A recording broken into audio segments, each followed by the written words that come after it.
I feel like I got a dope rap voice.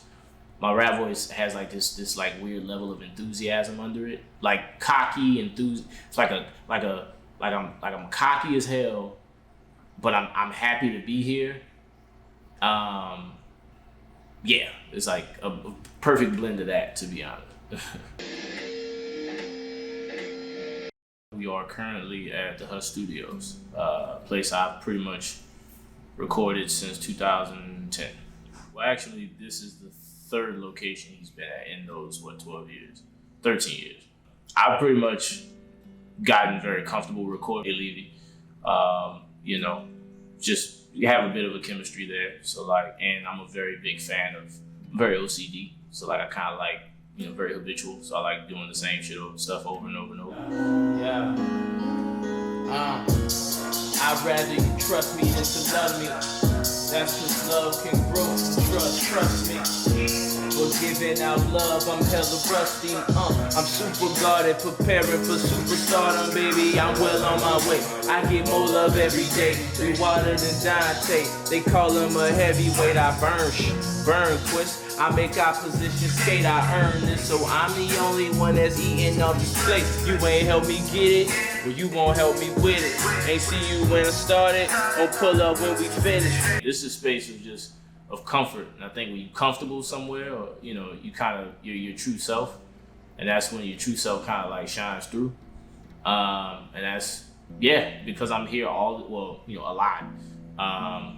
I feel comfortable here, and I can put my best foot forward when it comes to being on a record, or whether it's features, or whether I'm doing voiceover, or if I'm doing some ghostwriting for somebody, whatever the case may be. It does help me being like comfortable in the space to be the best MC, because I get to be my true self, and I think my true self is the best.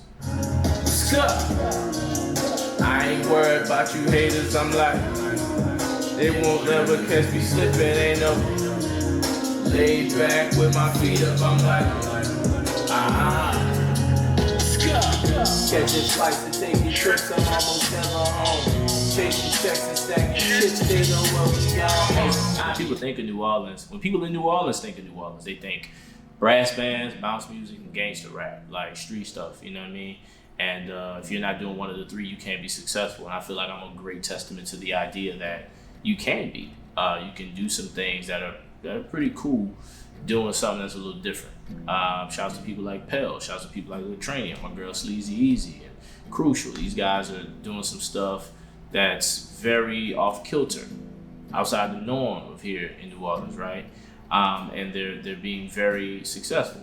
And I think things like Crescent City Sounds and also just other platforms are gonna kind of show that. And I think more than ever, this kind of new energy of New Orleans is kind of shining through more than it ever has, because there's nothing that can hold us back. Years ago, people that were doing something, like somebody like Truth Universal, who's a local legend here, underground legend, he had to go through way more than I had to go through, right? Because he had to go through a time where if you weren't on a label, you weren't getting any looks or any, you know. So he had to bust that wall down for somebody like myself. So even though I may have a bit difficult, a couple obstacles I have to get over, my path is nothing like someone like him. Someone like a Bionic Brown, who's, you know, around the same time as him, like who, you know, that 04, 05 New Orleans, that's a Levy, you know, people that had to go through that. So, you know, I understand my place, but I understand also like doing something different. It's always gonna have its combatants to a degree, but at some point you just kind of have to acknowledge that the shit is dope.